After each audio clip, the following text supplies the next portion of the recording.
মানুষ বাইরে অভিনয় করে, মানুষ সমাজের মানুষের সাথে বাইরে একটা অভিনয় করে।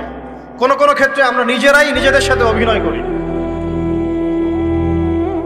কথা সাহিত্যিক হুমায়ুন আহমেদের নাম শুনেছেন? ইন্তেকাল করেছেন। তিনি তার বইয়ের মধ্যে লিখেছিলেন যে এই পুরো দুনিয়াটা হচ্ছে অভিনয়ের মঞ্চ।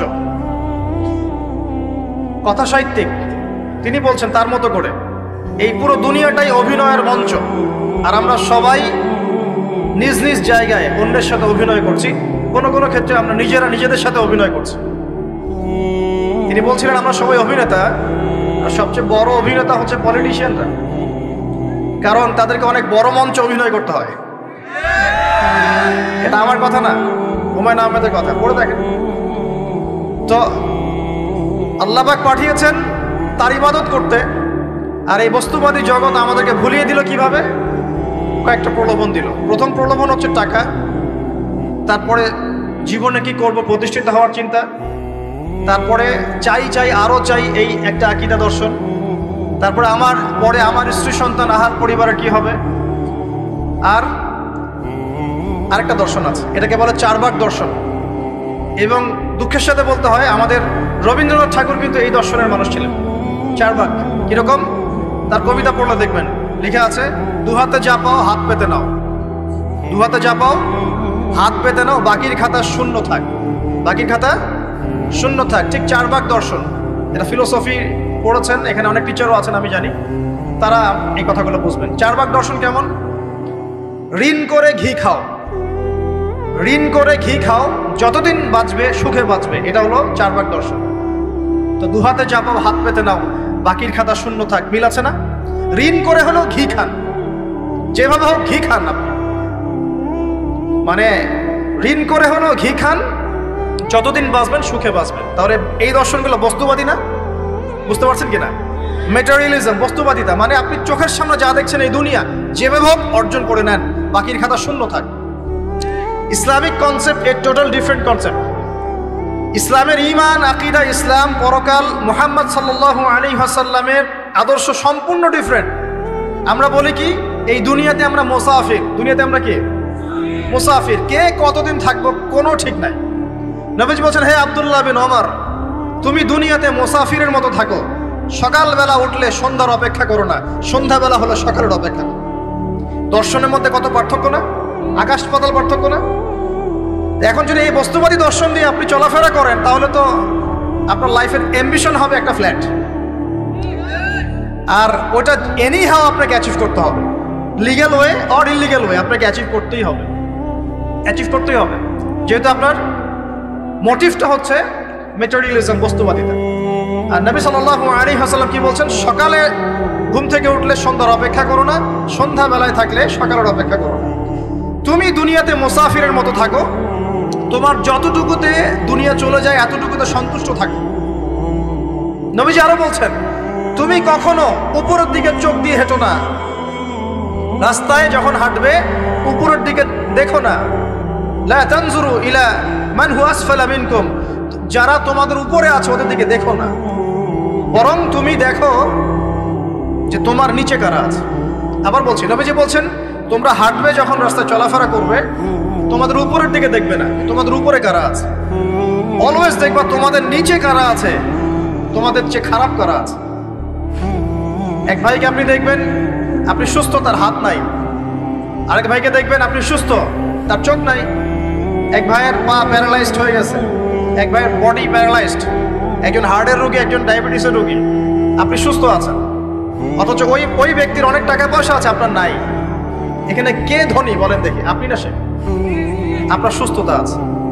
আরেক ভাইয়ের অনেক বড় বড় ফ্ল্যাটস, কিন্তু আপনার এতটুকু নাই, ছোট্ট একটা বাসা। আপনার কষ্ট লাগে, আমারও যদি এমন হতো।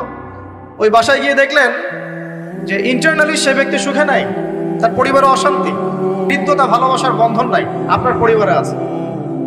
একটা রিক্সাওয়ালা সারাদিন রিক্সা চালিয়ে 500-1000 টাকা আর্ন করে বাসায় চলে গেল, গিয়ে বাসা আলু ভর্তা, ডিম ভাজা, ডাল দিয়ে ভাত খাচ্ছে, সুখে আছে দিব্যি, বউয়ের সাথে গল্প করছে, চাঁদ দেখছে।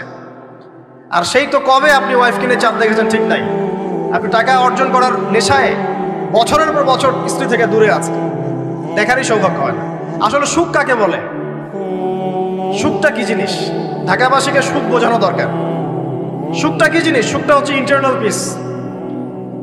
যখন আপনি বা আমি নিজেকেও বলছি, যখন আমরা আল্লাহকে পাবো, আল্লাহ পাকের ইবাদতের মধ্য দিয়ে, রাসূলের সুন্নতের মধ্য দিয়ে অল্পে তুষ্ট থাকতে পারবো, যা আছে এতে শুকরিয়া আদায় করব, আপনার চেয়ে সুখী মানুষ দুনিয়াতে কেউ নাই, কেউ নাই দুনিয়াতে। কিন্তু বস্তুবাদিতা আপনাকে এই আকীদা ও আদর্শ থেকে সম্পূর্ণ ডিমোটিভেট করে দিবে। আপনাকে খালি চাই আরো চাই। ওই যে দু হাতে যাবো হাত পেতে নাও, বাকির খাতা শূন্য থাক। আর আমাদের দর্শন দু হাতে যাবো হাত পেতে নাও না, বরং দুনিয়াতে যতটুকু পাও এতটুকুতে সন্তুষ্ট থাকো, বাকির খাতা শূন্য থাক না, বাকির খাতা পূর্ণ হোক। মানে পরকালটা বাকির খাতা না, পরকালের বাকির খাতাটা পূর্ণ হোক। প্রয়োজনে দুনিয়ার সব চলে যায় যাক, প্রয়োজনে দুনিয়ার সব যদি চলেও যায় যাক, তারপরে বাকির খাতা কি হোক? পূর্ণ হোক। এটাই আল্লাহ রাব্বুল আলামিন সূরা আ'লার মধ্যে বলছেন, বাল তুসিরুনাল হায়াতাদ দুনিয়া, তোমরা এই দুনিয়ার জীবনটাকেই প্রাধান্য দিয়ে থাকো। ওয়াল আখিরাতু খায়রুন ওয়া আবকা, কিন্তু আখিরাত হচ্ছে সবচেয়ে উত্তম এবং চিরস্থায়ী। তো প্রিয় ভাই এবং বোনেরা যারা আলোচনা শুনছেন, আজকে আমাদের প্রথম সবক হওয়া উচিত দুনিয়ার নেশায় আমরা না পড়ি। আল্লাহ পাক আমাদেরকে তৌফিক দান। এর মানে এই না আমরা দুনিয়ার প্রোগ্রেসে যাব না, অবশ্যই যাব, আমরা অবশ্যই যাব। পুরো নেশন জাতিগতভাবেই আমাদেরকে এই ওয়ার্ল্ডের সমকক্ষ তো হতে হবে, হবে কি না? আমরা কি ওয়ার্ল্ডের সমকক্ষ হতে পেরেছি? আপনাদের কি মনে হয় যে মিলস, ইন্ডাস্ট্রিজ, ফ্যাক্টরিজ, সেতু, ফ্লাইওভার এইগুলো করলেই মনে হয় যে ওয়ার্ল্ডের সমকক্ষ হওয়া যায়? প্রত্যেক জনগণ ভিতর থেকে সুখী কিনা, তাদের অন্ন, বস্ত্র, চিকিৎসা, শিক্ষা, বাসস্থান, এই যে মৌলিক চাহিদা, বেকারত্ব ঘোচানো, তিন বেলা খেয়ে পরে বাঁচা, জীবনের অধিকার, সিকিউরিটি, এই জিনিসগুলো আমাদের নিশ্চিত হচ্ছে কিনা, এটা হচ্ছে আপনার উন্নতির মানদণ্ড। উন্নতির মানদণ্ড কি? আমরা এখন যেখানে আছি না, 1776 সালে অ্যাডাম স্মিথ তার চেয়ে আগের জায়গায় ছিল। 1776 সালে অ্যাডাম স্মিথ একটা বই লিখেছেন, তার নাম হচ্ছে যে দি ওয়েলথ অফ নেশন, এই কিভাবে একটা রাষ্ট্রের ওয়েলথ ফাংশন করে। ওই 1776 সালে তিনি যে চিন্তাগুলো করেছেন, এখন পর্যন্ত আমরা সেই চিন্তা বাস্তবায়ন করতে পারি নাই। 1776 সালের চিন্তা, কিন্তু ওই চিন্তা বাস্তবায়ন করেছে পশ্চিমারা। পশ্চিমা সভ্যতা যেটা আপনি দেখছেন দাঁড়িয়ে আছে, এই একটা বইয়ের উপর দাঁড়িয়ে আছে। যেমন একটা এক্সাম্পল দিই, আলোচনাটা কঠিন হয়ে যাবে, অন্যদিকে যাব। আমরা মনে করি যে অর্থনীতি আমরা নিয়ন্ত্রণ করব, ঠিক আছে, অর্থনীতির পুরো বিষয়গুলো আমরা নিয়ন্ত্রণ করে আমরা সমৃদ্ধি নিয়ে আসবো। আসলে বিষয়টা কি জানেন? অর্থনীতির নিজের একটা ফ্লো আছে, ও নিজেই নিজেকে নিয়ন্ত্রণ করে, এবং তার উপর একটা ইনভিজিবল হ্যান্ড থাকে, অদৃশ্য হাত, যেটা আমরা বলি আল্লাহ রাব্বুল আলামিন। আল্লাহ রাব্বুল আলামিন এই পুরো অর্থনীতিকে নিয়ন্ত্রণ করে। আমরা যখন সেটাকে ইন্টারফেয়ার করতে যাব, তখন ইকোনমি কলাপস করে যাবে। এই যে করছে কলাপস। আরো ব্যাপার আছে, শুধু ব্যবসা, অর্থনীতি, এক্সপোর্ট ইম্পোর্ট, এগুলোকে তিনি জাতির মানদণ্ড বলতেন না। তিনি বলতেন যতক্ষণ পর্যন্ত জাতির প্রত্যেক ব্যক্তির মধ্যে এথিক্স না আসবে, নীতি যতক্ষণ পর্যন্ত না আসবে, আপনি করাপশন থামাতে পারবেন। তাই হয়েছে না? শুধু ব্যবসা না, আদর্শ কতটুকু আছে? এই যে আপনি দেখছেন বিভিন্ন জায়গায় ভেজাল খাবার খাওয়াচ্ছে, ওদের কি টাকার অভাব আছে?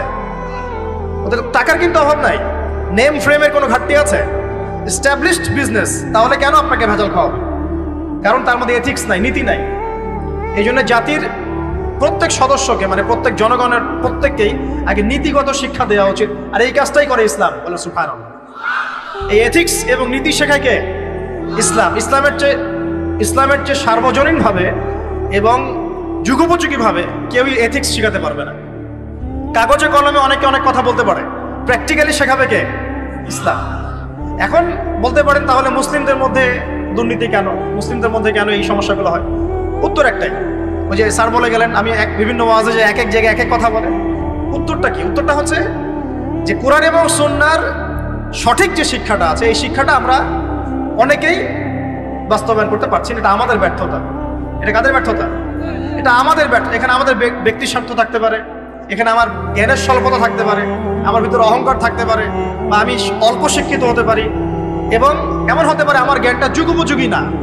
ইসলামিক জ্ঞান আমার মধ্যে আছে, কিন্তু কিভাবে এই জ্ঞান দিয়ে ওয়ার্ল্ডকে ডিল করবো এই জ্ঞানটা আমার মধ্যে নাই। এই কারণে আমরা হয়তোবা ইসলাম কোরআন সুন্নাহ হাতে থাকার পরেও এই সমস্যাগুলো ফেস করছি। প্রথম সমস্যা হচ্ছে বস্তুবাদিতা। আল্লাহ পাক আমাদের সবাইকে যারা আলোচনা শুনছে দুনিয়ার প্রেমিক হওয়া থেকে বাঁচাক বলি আমি। দুনিয়ার প্রেমিক না, প্রেমিক হবো কার? আল্লাহর আখিরাতে। কতটুকু দাম আছে দুনিয়ার? আল্লাহ পাক বলছেন একটা মাছির পাখার সমানও না। একটা মাছির পাখার কি দাম আছে আপনার কাছে? আল্লাহ পাক বলছেন পুরো দুনিয়ার দাম আমার কাছে যদি একটা মাছির পাখার সমান হতো তাহলে এই দুনিয়াতে কোনো কাফের মুশরিক পানি পান করতে পারত। তার মানে এই দুনিয়াতে যা করো করো, আমার তো কোনো দামই নাই দুনিয়ার। কালকেই তো আমি দুনিয়া ধ্বংস করব। আর ওই যে দুই জাতির কথা বললাম, জিন এবং মানব জাতি, আপনারা সূরা আর রহমান পড়বেন। রহমান নামটা অনেক ব্যাপক, দয়াময়ের নাম, তার মানে আল্লাহ পাক মার্সিফুল, মোস্ট মার্সিফুল। কিন্তু এই সূরা আর রহমানেই একটা ভয়ঙ্কর আয়াত আছে, কি? সানাফরুগু লাকুম আইয়ুহাস সাকালান। হে মানুষ এবং জিন, হে মানুষ এবং জিন, শীঘ্রই আমি তোমাদের দুইটা জাতিকে ডিল করার জন্য ফারেক হচ্ছি, অপেক্ষা করতে থাকো। মানে আল্লাহ পাক কুল্লু ইয়াউমিন হুয়া ফি শাআন, মানে আল্লাহ পাক কি করেন? সব সময় তার কাজে ব্যস্ত আছেন। মহাবিশ্বের তো গ্রহ নক্ষত্র গ্যালাক্সির অভাব নাই, মাখলুকের কোনো অভাব নাই। আল্লাহ পাক প্রত্যেকটা মুহূর্তেই তার কাজে ব্যস্ত আছেন, তার কাজে শানে ব্যস্ত আছেন। কিন্তু এই ব্যস্ততা থেকে ফারেক হবেন কাদের জন্য? মানুষ আর জিনের জন্য। মানুষ আর জিনের জন্য আল্লাহ পাক বলেন সানাফরুগু লাকুম আইয়ুহাস সাকালান। দাঁড়াও, দুনিয়ার মধ্যে এইসব করে বেড়াচ্ছ, তোমাদের দুই জাতির জন্য আমি অচিরে ফারেক হব ইনশাআল্লাহ। ওইটাই হলো কিয়ামতের দিন। যদি ওই দিনটা আমরা মাথায় রেখে চলি, ইনশাআল্লাহ আমরা কেউ বস্তুবাদী হব না ইনশাআল্লাহ। আল্লাহ পাক আমাদের সবাইকে দুনিয়া মুসাফিরের মতো থাকার তৌফিক দান করুন। আমরা উন্নতি করব, অবশ্যই অগ্রগতি করব, আমরা সবকিছুই করব, কিন্তু দুনিয়ার পূজায় ডুবে যাব না। এটা একটা বড় চ্যালেঞ্জ। মানে মধ্যমপন্থী থাকতে হবে, না একদম গোলালু মার্কা আর না চরমপন্থী, মাঝামাঝি থাকার চেষ্টা করতে হবে। আল্লাহ তৌফিক দান করবেন। ঢাকাবাসীর জন্য এর চেয়ে বড় কোনো নসিহত হতে পারে না। ঢাকা থেকে, ঢাকার মতো যত মানে সিটিজ, মেগা সিটিজ আছে সারা ওয়ার্ল্ডে, তাদের জন্য এটাই প্রথম নসিহত, বস্তুবাদিতা ত্যাগ করতে হবে। বস্তুবাদিতা। আল্লাহ পাক আমাদের সবাইকে বাকির খাতা পূর্ণ করার তৌফিক দান করুন। এখন একটা লক্ষ্য পেলাম, কি জন্য দুনিয়া এসেছি? আল্লাহর ইবাদত করার জন্য। এখন অনেকে ভুল বুঝে প্রশ্ন করতে পারে, তাদের জ্ঞানের স্বল্পতা। আমি ওদেরকে দোষারোপ করবো না, কারণ আমাদের শিক্ষার সমস্যা আছে। আমরা তো সবার মাঝে ইসলামিক সার্বজনীন শিক্ষা দিতে পারছি না। এই কারণে অনেকে প্রশ্ন করতে পারে, তাহলে কি সারা জীবন আল্লাহ বিল্লাহি করতে হবে? আমি কি সারা জীবন তাসবিহ তাহলিল জিকির আজকার নামাজি পড়ে বেড়াবো? তাহলে এটা হলো তার ভুল বুঝ। এই আয়াত সম্পর্কে ভুল ব্যাখ্যা। সঠিক ব্যাখ্যাটা কি? সঠিক ব্যাখ্যা হচ্ছে সূরা হাশরের 7 নম্বর আয়াত। কত নম্বর? সূরা হাশর 7 নম্বর আয়াত। আল্লাহ পাক বলছেন ওয়ামা আতাকুমুর রাসূলু ফাখুযুহু। রাসূলুল্লাহ সাল্লাল্লাহু আলাইহি ওয়াসাল্লাম তোমাদেরকে যা যা দিয়েছেন সব নিয়ে নাও। ওয়ামা নাহাকুম আনহু ফান্তাহু। রাসূল যা থেকে বিরত থাকতে বলেছেন সমস্ত বিষয় থেকে দূরে থাকো। এখন এই আয়াতটাকে সামনে রেখে কোরআন সুন্নাহকে যদি আমরা ঘাঁটি, আমরা দেখব রাসূলুল্লাহ সাল্লাল্লাহু আলাইহি ওয়াসাল্লাম পেশাব পায়খানা ইস্তেনজা করা থেকে শুরু করে রাষ্ট্র চালানো পর্যন্ত প্রতিটা কাজের হেদায়েত দিয়ে গেছেন। আলহামদুলিল্লাহ, এটা কেউ মানি বা না মানি দিয়ে গেছেন, এটা বিশ্বাস করতে হবে। আমল করতে পারি বা না পারি, নবী দিয়ে গেছেন, বিশ্বাস করতে হবে। দলিল চাচ্ছেন, আপনি সহিহ বুখারী খোলেন, মুসলিম খোলেন, তিরমিজি, নাসাই, আবু দাউদ এগুলো খোলেন, দেখবেন আপনি ইস্তেনজা করবেন কিভাবে, বসবেন কিভাবে, ঢোকার সময় কোন পা দিয়ে ঢুকবেন, বের হওয়ার সময় কোন পা দিয়ে বের হবেন, ইস্তেনজা করার সময় কথা বলতে পারবেন কিনা, কতটুকু বলতে পারবেন, গোসল কেমন করে করবেন, ওযু কিভাবে করবেন, আপনি আগে কি পা থেকে শুরু করবেন নাকি হাত থেকে শুরু করবেন, কিভাবে নামাজ পড়বেন, আগে গিয়ে কি সিজদা করবেন নাকি ইকামত হবে, আজান হবে, আল্লাহু আকবার তাকবীর দিবেন, কিভাবে নামাজ শেষে বের হয়ে আপনি ব্যবসায় চলে যাবেন, কিভাবে আপনি ব্যবসা করবেন, কিভাবে চাকরি বাকরি করবেন, সমাজের মানুষের সাথে মেলামেশা করবেন, মানুষকে দিনের দাওয়াত দিবেন, ইভেন কিভাবে আপনাকে যদি আল্লাহ ক্ষমতা দেন আপনি কিভাবে সোসাইটি মেনটেন করবেন, সমাজ এবং রাষ্ট্র মেনটেন করবেন, প্রতিটা হেদায়েত খুঁটিনাটি কোরআন এবং সুন্নাহ দিয়েছে আমাদেরকে। এই বিশ্বাস আগে রাখতে হবে। এই বিশ্বাস না রাখলে কেউ মুসলিম হতে পারবে না। I am very sorry to say, এই বিশ্বাস না করলে কেউ মুসলিম হতে পারবে না। আগে বিশ্বাস, তারপরে কাজ করতে পারেন কিনা সেটা পরের ইস্যু। এবং আমি বলে দিচ্ছি, এই যুগে আপনি 100% পারবেন না। সিম্পল, এই যুগে আপনি 100% পারবেন না, এটা স্বাভাবিক। কারণ এই পুরো বিশ্বটা তো ইসলামাইজড না। পুরো বিশ্ব কি ইসলামাইজড?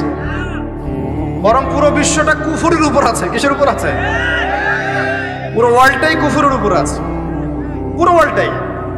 একটা এক্সাম্পল আমি প্রমাণ করতে পারি, একটা এক্সাম্পল খালি। আল্লাহ পাক বলছে সূরা মুলক, রাতের বেলা পড়তে হয় না সূরা মুলক? রাতের বেলা সূরা মুলক পড়তে হয়, যে পড়বে তার কবরের আযাব হবে না ইনশাআল্লাহ। কবরের আযাব থেকে আল্লাহ পাক তাকে বাঁচাবেন ইনশাআল্লাহ। সূরা মুলক তেলাওয়াত করতে হবে রাতের বেলা। এই সূরার প্রথম আয়াতে আল্লাহ বলেছেন তাবারাকাল্লাযী, বরকতময় সেই আল্লাহ, বিয়াদিহিল মুলক, যার হাতে পুরো মহাবিশ্বের ক্ষমতা। কার ক্ষমতা? তাবারাকাল্লাযী বিয়াদিহিল মুলক, বরকতময় সেই আল্লাহ যার হাতে পুরো মহাবিশ্বের ক্ষমতা, সার্বভৌমত্ব। ক্ষমতার বাংলা কি বলতে পারি আমরা? এটাকে ইংরেজিতে আপনারা কি বলেন? আপনারা বলেন সভরেন্টি। কি বলেন?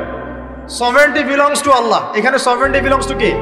আল্লাহ। কিন্তু এই পুরো বিশ্বের সার্বভৌমত্বের মালিক কি এখন আল্লাহ বাকি আছে? মানুষ নিজের হাতে নিয়ে নিয়েছে। কথা বুঝতে পারছেন না?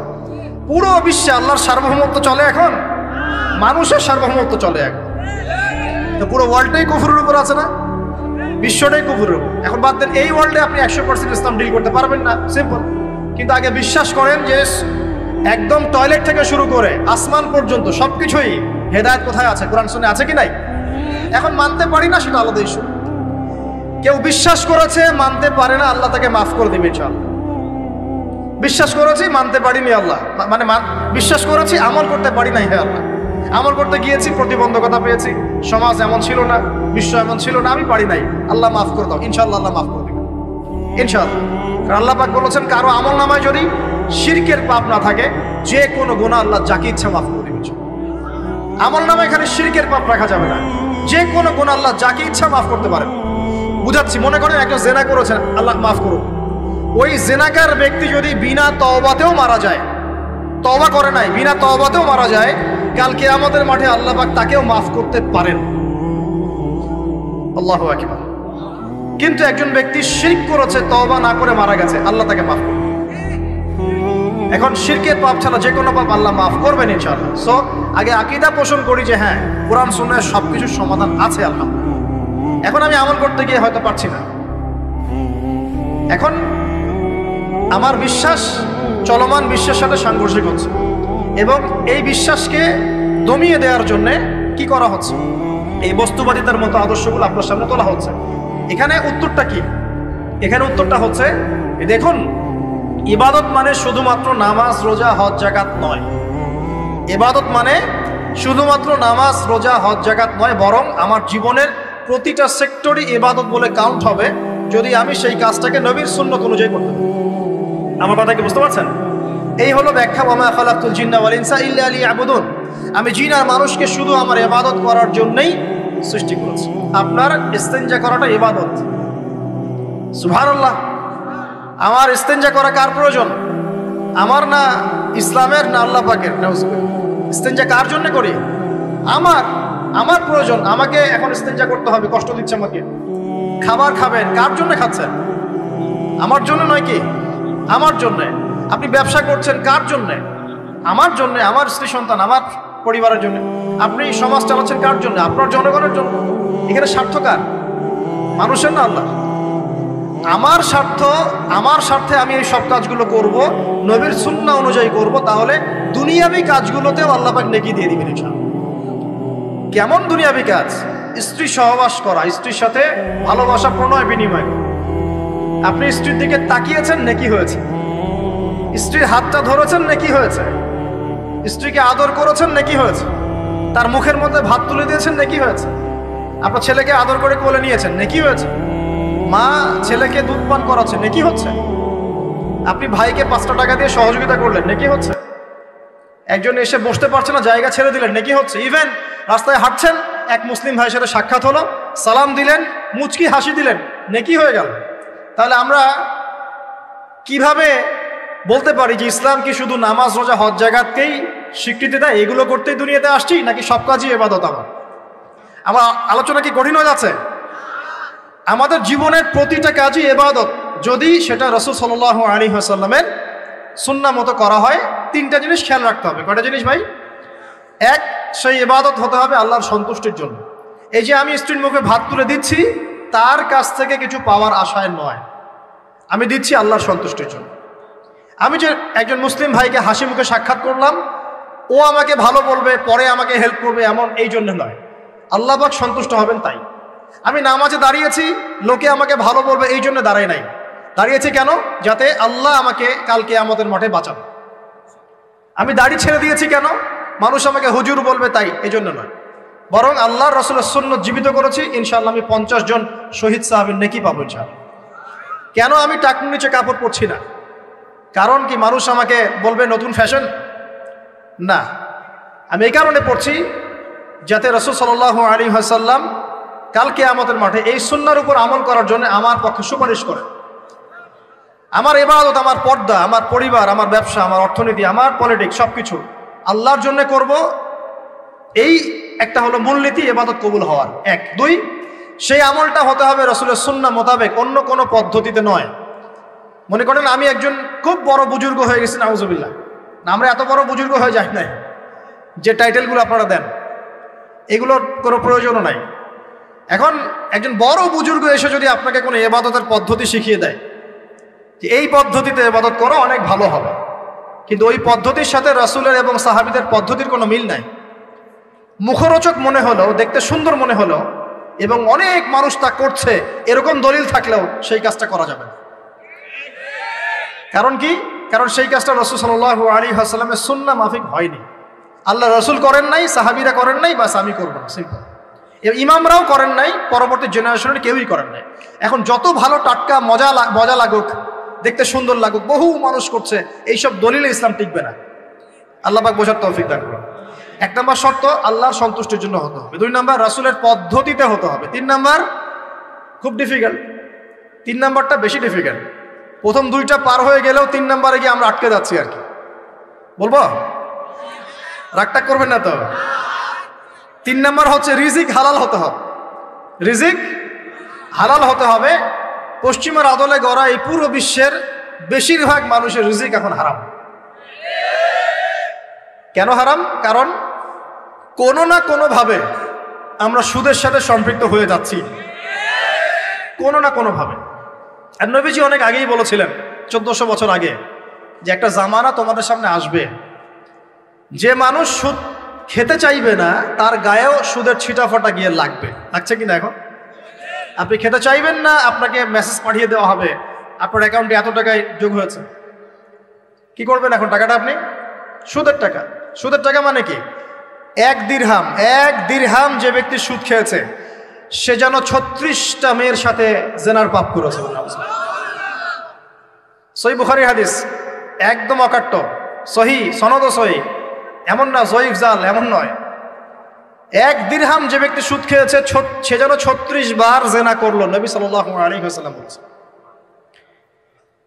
আর এই হাদিস তো আপনারা জানেন যে সুদের পাপের 73টা শাখা আছে। নিচের শাখা হচ্ছে মায়ের সাথে জেনা করা, মাকে বিয়ে করা, আর উপরের শাখা হচ্ছে আল্লাহ এবং তার রাসূলের সাথে যুদ্ধ করা। এগুলো অবলীলায় করছি আমরা। আর নবীজি বলছেন 4 শ্রেণীকে আমি অভিশাপ দিয়ে গেলাম। আল্লাহর নবী অভিশাপ দিয়ে গেলেন মানে সে জাহান্নামে যাবে, কোনো অবস্থাতেই জান্নাতে যাবে না, ইল্লা মা শা আল্লাহ। 1 যে সুদ খায়, 2 যে সুদ দেয়, 3 সাক্ষী থাকে, 4 লিখে রাখে। এখন বলেন এই সিস্টেমের বাইরে কতজন মানুষ আছে? এর বাইরে আবার আছে যাকাত না দেয়া, সম্পদ হারাম হয়ে যাচ্ছে। এর উপর আবার আছে ঘুষ যা না দিলে অনেক সময় চাকরি বাকরি হয় না। আর আস্তে আস্তে এগুলো আমরা ট্রেডিশন বানিয়ে নিয়েছি। এক সময় আমরা শোনেন এটাকে বলা হয় নিউট্রালাইজেশন, মানে স্বাভাবিকীকরণ। খুব কঠিন টার্ম বলে ফেলছি মনে কিছু কিছু। যেমন আগে ধর্ষণ হলে আমরা খুবই সোচ্চার ছিলাম এবং সারা এলাকা ফেটে যেত, এত বড় কথা। কেউ মাপে কম দিলে, ধরা পড়লে চক্ষু লজ্জায় সে সমাজে চলতে পারতো না। কেউ চুরি করলে চক্ষু লজ্জায় বের হতে পারতো না। আস্তে আস্তে আস্তে আস্তে আস্তে আস্তে এই যে মাপে কম দেয়া বলেন, সুদ বলেন, জেনা বলেন, আস্তে আস্তে পাপগুলোকে আমরা নিউট্রালাইজেশন করে ফেলেছি, নিউট্রালাইজ হয়ে গেছে। হ্যাঁ, ধর্ষণ ডেইলি 4-5টা হয়, সুদ সবাই খায়, আমিও খাই, জেনা তো সবাই করে, বয়ফ্রেন্ড গার্লফ্রেন্ড ফ্রি মিক্সিং আছে, আমি করলে সমস্যা কি? ওর তো 4টা, আমার তো মাত্র 1টা। ওর চেয়ে আমি ভালো। ওর 5টা বয়ফ্রেন্ড, আমার তো 1টা। ওর 4টা গার্লফ্রেন্ড, আমার তো 1টা। আমি তো ভালো। আমার ছেলে খুব ভালো, শুধু মাঝে মাঝে একটু ড্রিঙ্কস করে, ব্যাপারটা এরকম আর কি। তো এই যে পাপকে নিউট্রালাইজেশন করা হচ্ছে আস্তে আস্তে, স্বাভাবিকীকরণ। এই ফ্লোতে আমরা মোটামুটি সবাই পড়ে গিয়ে এখন রিজিক হারাম হয়ে যাচ্ছে। ঘুষ দিতে হয়, না চাকরি হবে না। আবার দেখেন, জাকাত না দেওয়ার মধ্য দিয়ে রিজিক হারাম করে ফেলছি, সুদ খাওয়ার মধ্য দিয়ে করছি, ঘুষ নেওয়ার মধ্য দিয়ে করছি, কোনো কোনো ক্ষেত্রে করাপশন, অন্যের সম্পদ আত্মসাতের মধ্য দিয়ে করছি। এর বাইরে যারা ব্যবসা করছি, আমরা যে দুধে দেওয়া তুলসী পাতা এমনও নয়, কোনো কোনো সময় মাপে কম দিচ্ছি। এই যে টাটকা জিনিস বলে ভেজাল খাওয়াচ্ছি, 3 দিনের বাসি তেল দিয়ে ইফতার রান্না করে খাওয়াই দিবে, বলবে একদম টাটকা জিনিস।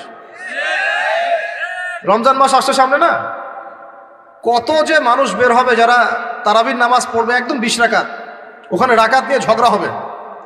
ঠিক ওরাই যখন দেখবেন বিকালে দুপুরে ইফতার বিক্রি করবে, বিভিন্ন পণ্য বিক্রি করবে, দেখবেন যে দুনিয়ার বাসি পচা আপনাকে খাওয়াই দিবে।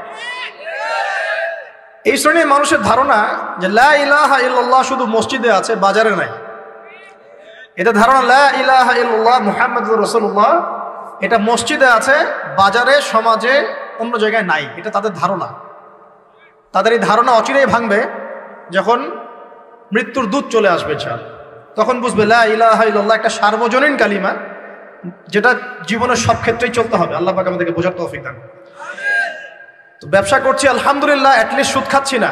তবে এতটুকু মনে রাখবেন, ব্যবসায়ীদের অসততার কারণে, আমানতের খেয়ানতের কারণে একটা আযাব আসে। হাদিসের মধ্যে আসছে একটা আযাব আসে। নবীজি বলেছেন, যখন একটা জাতির ব্যবসায়ীরা মাপে কম দেওয়া শুরু করে, মিথ্যা কসম করে পণ্য বিক্রি করা শুরু করে এবং আমানতের খেয়ানত করে, তখন ওই জাতির উপর দুর্ভিক্ষ চাপিয়ে দেওয়া হয়। কি চাপিয়ে দেওয়া হয়? দুর্ভিক্ষ চাপিয়ে দেওয়া হয়। মনে করছেন যে হয়তো দুর্ভিক্ষ নাই, পুরো ওয়ার্ল্ড ওয়াইড একটা নীরব দুর্ভিক্ষ চলছে এখন আস্তে আস্তে। সকালে একটু আগে বলেছিলাম না, গরিব মানুষ আলু ভর্তা, ডাল আর ডিম ভাজা দিয়ে ভাত খেত আগে। এখন তারা বলে আমরা ডিমই দেখতে পারি না চোখে। ডিমও খাওয়ার এখন সামর্থ্য হচ্ছে না অনেকেরই। আপনি শোনেন, আমি একটা জব করতাম, মনে করেন স্যালারি পেতাম 5,000 টাকা, এখন পাচ্ছি 10,000 টাকা। কিন্তু 10,000 টাকা স্যালারি পাওয়ার পরেও আগে 5,000 টাকা দিয়ে আমি সংসার চালাতে পারতাম, এখন 10,000 টাকা দিয়ে পারছি না। কারণ কি?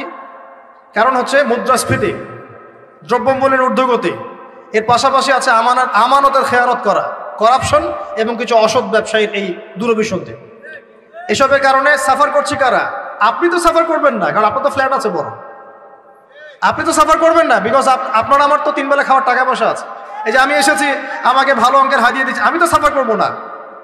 সাফার কে করবে?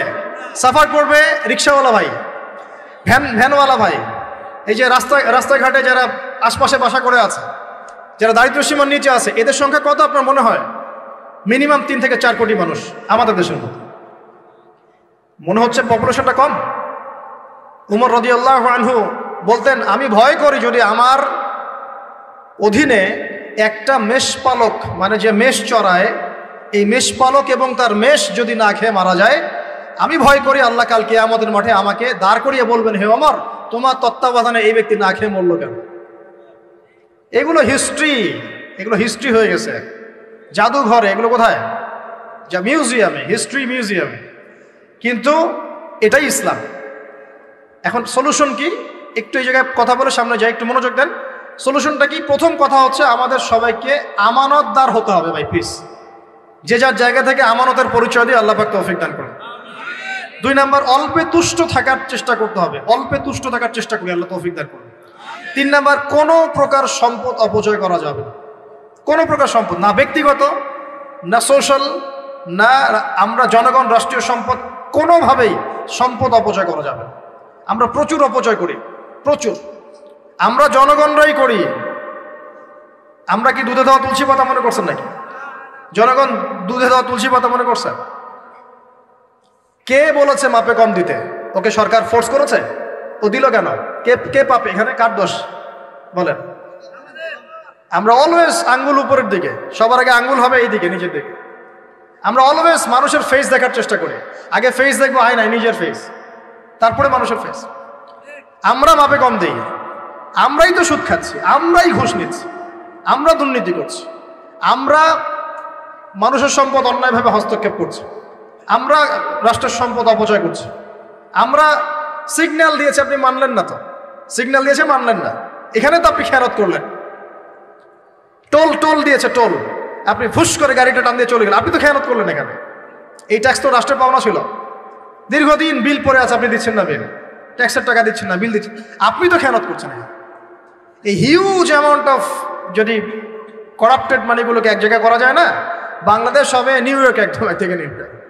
বস্তুবাদিতার কথা বলছি, বস্তুবাদিতার দিক থেকে, কনস্ট্রাকশন এইসবের দিক থেকে আর কি, life first lane of life, এই দিক থেকে যে জিডিপি এরকম থাকবে যদি সব করাপশনের টাকাগুলোকে আপনি জড়ো করতে পারতেন। কিভাবে সম্ভব? কে নিবে এই উদ্যোগ? আল্লাহ পাক এমন ব্যক্তিত্ব উপর থেকে নিয়ে আসুন বলি আমিন। দোয়া করতে কোনো দোষ আছে? XYZ হুএভার হি ইজ, এটা বড় কথা না, বড় কথা হচ্ছে কার হাতে ইনসাফ প্রতিষ্ঠা হয়। আল্লাহ পাক তৌফিক দান, আল্লাহ পাক আমাদের সবাইকে তৌফিক দান, সবাইকে সবার জায়গা থেকে সৎ হওয়ার তৌফিক দান করুন। আল্লাহ পাক সবার আগে আমাকে সৎ হওয়ার তৌফিক দান করুন এবং আপনাদের সবাইকে সৎ হওয়ার তৌফিক দান করুন। আগে ভালো মানুষ হই, আগে ভালো মানুষ হই। আমি আমাদের মাদ্রাসার স্কুলের টিচারদেরকে আগে বুঝাই, এটা ছাত্রদেরকে এই পুঁথিগত বিদ্যা পরে শেখান, আগে শিখান তারা কিভাবে ভালো মানুষ হবে, ওদেরকে মোরালিটি শিখান, এথিক্স শিখান। বই পুস্তকে ডিগ্রি সার্টিফিকেট অর্জন করে আমি কি করব যদি আমি ভিতর থেকে মানুষ হতে না পারি? অনেক ডিগ্রি আছে আমার, কিন্তু আমি তো হিংসা করি মানুষকে, আমি আত্মঅহংকারে ভোগী, আমি অন্যের উন্নতি দেখতে পারি না, আমি মিথ্যা বলছি, প্রতারণা করছি, তাহলে আমি তো ভিতর থেকে পুঁথিগত বিদ্যায় দক্ষ হয়ে আল্লাহর কাছে পার পাবো না। পাবো? আল্লাহ পাক আমাদের সবাইকে ভিতর থেকে ভালো হওয়ার তৌফিক দান করুন বলি আমি। এটা করতে হলে প্রথম ট্র্যাক যেটা বললাম ভাই, দুনিয়ার নেশায় ডুবে যাওয়া যাবে না। দুনিয়াকে আমরা মনে করব দুনিয়া আমার প্রয়োজন, যতটুকু আমার হয়ে যায় সন্তুষ্ট থাকবে। আমরা অল্পতে তুষ্ট থাকার মানসিকতা লালন করি, আল্লাহ পাক তৌফিক দান করুন। এরপর দুনিয়ায় আসার উদ্দেশ্যটা মাথায় রাখবো, এসেছি কি করতে? আল্লাহর ইবাদত করতে। আর এই প্রশ্নের উত্তর আমরা বের করে নিয়ে আসলাম, ইবাদত মানে শুধু নামাজ রোজা হজ জাকাত নয়। ইবাদত মানে আমার জীবনের প্রতিটা কাজই ইবাদত। 3 শর্ত পূরণ করতে হবে। 1, আল্লাহর জন্য হতে হবে। 2, রাসূলের সুন্নাহ মাফিক হতে হবে। 3, আমাদের উপার্জনটা হালাল হতে হবে। এই হালাল এর কথা বলতে গিয়ে এই জায়গায় এসেছিলাম যে এই বিশ্বে হালাল খাওয়াটা খুব টাফ, কিন্তু অসম্ভব না। এখানে এই আয়াতের উপর আমল করলেই ইনশাআল্লাহ আল্লাহ মাফ করে দিবেন। সেটা হলো ফাত্তাকুল্লাহা মাসতাতা'তুম, ফাত্তাকুল্লাহা মাসতাতা'তুম। আল্লাহ পাক বলেছেন তোমরা সাধ্য মতো আল্লাহকে ভয় করো, তোমরা সাধ্য মতো ভয় করো। আমি বেঁচে থাকার চেষ্টা করি, আল্লাহ ওই চেষ্টাটাই দেখবেন ইনশাআল্লাহ। 3টা জিনিস আমি আপনাদের মধ্যে ঢুকিয়ে দিতে চাই আজকের লেকচারে, যেটা আমি নিজের মধ্যে নিয়ে চলি যেদিন থেকে ইসলামের বুঝ এসেছে ওই দিন থেকে। 1, স্বপ্ন। 1 কি? স্বপ্ন। আপনি স্বপ্ন দেখতে শেখেন, ড্রিম বিগ। আপনি বড় স্বপ্ন দেখতে শেখেন। স্বপ্ন দেখেন যে ইনশাআল্লাহ একদিন পুরো বাংলাদেশ কেন পুরো বিশ্বে ইসলামের জয় জয়কার হবে ইনশাআল্লাহ। কথিত ইসলাম না, প্রকৃত ইসলাম ইনশাআল্লাহ। কথিত আর প্রকৃত ইসলাম কিন্তু এক না। কথিত ইসলাম মানে ইসলামের নামে ধর্ম ব্যবসাও আছে, ইসলামের নামে মাজার পূজা আছে, ইসলামের নামে অনেক ভণ্ডামি আছে, আছে না?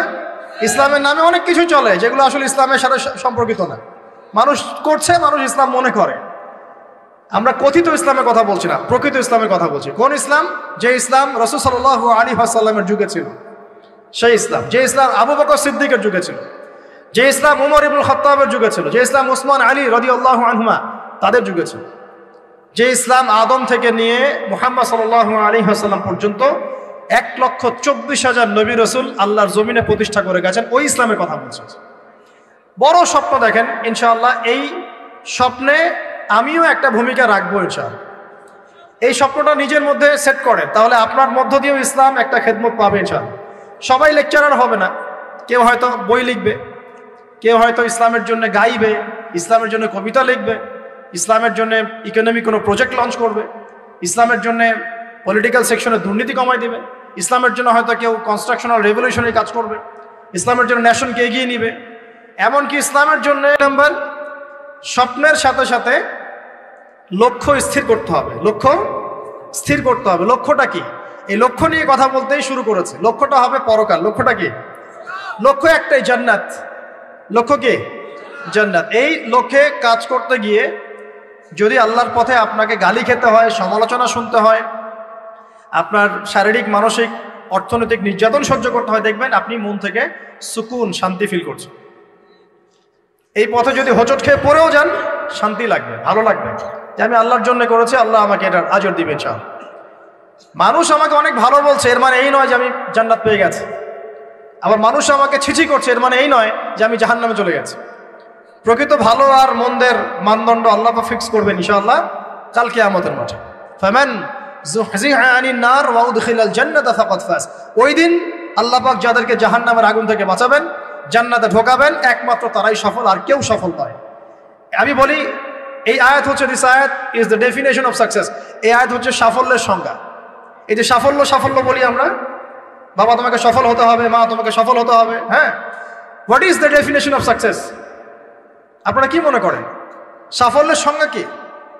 দিস আয়াত, এই আয়াত সূরা আলে ইমরান, দ্য ভার্স নাম্বার 185, 185 নম্বর আয়াত সূরা আলে ইমরান। এই আয়াতটা হচ্ছে দ্য ডেফিনেশন অফ সাকসেস, সাফল্যের সংজ্ঞা। ফামান যুহজিহা আনিন নার ওয়া উদখিলাল জান্নাতা ফাকাদ ফাজ। যাকে জাহান্নামের আগুন থেকে কাল কিয়ামতের মাঠে বাঁচানো হবে এবং জান্নাতে ঢুকিয়ে দেওয়া হবে, বাস সে ব্যক্তি সফল, আর কেউ সফল। এই বিশ্বে বহু বড় বড় মানুষ চলে গেছে, ফেরাউন এবং নমরুদ, আবু জেহেল, আবু লাহাব, উতবা, সাইবা, হ্যাঁ, মঙ্গলরা চলে গেছে, আলেকজান্ডার দ্য গ্রেটের আমল ছিল, হ্যাঁ, কত বড় বড় হিস্ট্রি, রোমকরা ছিল, গ্রিকরা ছিল, পার্সিয়ানরা ছিল, ছিল না? সভ্যতা পড়েছেন তো এগুলো, হিস্ট্রিগুলো। চাইনিজদের সভ্যতা ছিল, রাশিয়ান কন্টিনেন্ট ছিল, কত বড় বড় সভ্যতা পৃথিবী থেকে চলে গেছে। এগুলো তো আমরা জানি। আর যেগুলো কোরআন বলেছে, নুহের জাতি, আদ, সামুদ, মাদিয়ান, কওমে লূত, কত জাতি পৃথিবী থেকে চলে গেছে। আমরা তো শেষের দিকে আছি। মানে আমাদের আর কিয়ামতের মাঝখানে ডিস্টেন্স হচ্ছে আসর থেকে মাগরিব পর্যন্ত সময়। এই উম্মত এবং কিয়ামতের মাঝখানে ডিস্টেন্স হচ্ছে আসরের নামাজ থেকে মাগরিব পর্যন্ত সময়। নবীজি বলছেন এরকম, এই আঙ্গুল থেকে এই আঙ্গুল যেমন দূরত্ব, আমার আর কিয়ামতের মাঝখানে এতটুকু দূরত্ব। সো হিস্ট্রি তো শেষ, আমরা শেষের দিকে আছি। শেষের দিকে আসবে দাজ্জাল, ইয়াজুজ মাজুজ, ঈসা ইবনে মারইয়াম, ইমামুল মাহদি। আস্তে আস্তে ইসলামী খেলাফা রিস্টোর হবে, মানুষ আবার খারাপ হবে, ওদের সামনে কিয়ামত হবে। That's all. পশ্চিম দিক থেকে সূর্য উঠবে, এগুলো বাকি আছে। আর ভূমিকম্প, কিছু ভূমিকম্পের বছর, বড় বড় কিছু প্রাকৃতিক বিপর্যয় বাকি আছে। এই ব্যক্তি সফল হতে পারবে না যদি কাল কিয়ামতের মাঠে জাহান্নাম থেকে বাঁচতে না পারে। যদি সে কাল কিয়ামতের মাঠে জাহান্নাম থেকে বাঁচতে পারে, জান্নাতে যেতে পারে, সে সফল ইনশাআল্লাহ। আমি একটা এক্সাম্পল দিচ্ছি। রাসূল সাল্লাল্লাহু আলাইহি ওয়াসাল্লাম বলেছেন, সবচেয়ে সুখী মানুষটাকে, পৃথিবীর সবচেয়ে সুখী মানুষটাকে কাল কিয়ামতের মাঠে আল্লাহ পাক এক মুহূর্ত সময়ের জন্য জাহান্নামে ঢুকাই দেবে। কতটুকু সময়? এক মুহূর্ত। আল্লাহ পাক জানেন কতটুকু সময়। এরপর তাকে বের করে বলবেন, দুনিয়াতে সুখে ছিলা? সে বলবে, আল্লাহ সুখ কি জিনিস আমি জানি না, সুখ কাকে বলে আমি জানি না, সুখ কি আমি সেটা জানি না। আল্লাহ সুখ কাকে বলে আমি সেটা জানি না। আর এই পৃথিবীর সবচাইতে নির্যাতিত, নিপীড়িত এবং দুঃখ ক্লেশে ভরা মানুষটাকে আল্লাহ পাক এই এক মুহূর্তের জন্য জান্নাতে ঢুকিয়ে দেবে, দিয়ে বের করে নিয়ে আসবে। বলবেন যে দুনিয়াতে দুঃখে ছিলা, কষ্টে ছিলা? এই ব্যক্তি বলবে, আল্লাহ কষ্ট কি জিনিস আমি জানি না, কষ্ট কাকে বলে আমি কষ্টের সংজ্ঞাই জানি না। এই ব্যক্তির তাকদিরে কি হবে পরে? এই ব্যক্তি জান্নাতের ওই যে আরাফ নামক জায়গায় দাঁড়িয়ে থাকবে, চেহারাটা ঘুরিয়ে দেওয়া হবে জাহান্নামীদের দিকে। সে বলবে যে আল্লাহ চেহারাটা খালি আমাকে জান্নাতের দিকে ঘুরায় দাও, আমি জান্নাতে যেতে চাচ্ছি না, খালি চেহারাটা ঘুরায় দাও, বাস এনাফ। আল্লাহ বলবেন আর কিছু চাবো না তো? না, আর কিছু চাবো না। ঠিক আছে, চেহারা ঘুরাই দেওয়া। এবার চেহারা জান্নাতের দিকে ঘুরে আসে, জান্নাতের ঘ্রাণ, জান্নাতের নেয়ামতের স্নিগ্ধতা সব পাচ্ছে সে। এবার বলছে আল্লাহ শুধু দরজার কাছে নিয়ে যেয়ে রেখে দাও, ঢুকতে চাবো না। আল্লাহ বলবেন যে এইবার কথা দিয়ে কথা রাখবা? ঠিক আছে, জান্নাতের দরজার সামনে গিয়ে রেখে দাও। ও বেচারা দরজা ধরে দাঁড়ায় আছে, চিন্তা করবে, ও ভাববে, ওই সময় সে ভাববে, হাদিসে এত স্পেসিফিকলি আসছে, সে ভাববে যে আর কিভাবে আল্লাহকে বলবো, আল্লাহ তো এতদূর পর্যন্ত নিয়ে আসলেন। এরপর বলবে যে জাস্ট একটু উকি দিব, আল্লাহ খালি একটু উকি দিতে, ঢোকানোর দরকার না, খালি উকি দিব। আল্লাহ পাক বলবেন, দেখো আদম সন্তান তোমরা কিন্তু কথা খুব কম রাখো, আদম সন্তান তোমরা কথা দিয়ে কথা রাখতে পারো না। ওই যে আদম আলাইহিস সালামকে বলা হয়েছিল না, ওয়ালা তাকরাবা হাযিহি শাজারা, তোমরা গাছের কাছে যেও না, তাও তারা গাছের কাছে চলে গেলেন। তোমরা কথা দিয়ে কথা রাখো না। এবার উকি দিয়ে সে বলবে, আল্লাহ এতদূর যখন নিয়ে আসছো, আল্লাহ আমাকে আর এখান থেকে দূরে ঠেলে দিও না, আমাকে ঢুকাই দাও আল্লাহ জান্নাতে। আল্লাহ পাক তাকে জান্নাতে ঢুকাই দিবেন এবং এই দুনিয়ার চাইতে 10 গুণ বড় জান্নাত তাকে দিবেন ইনশাআল্লাহ।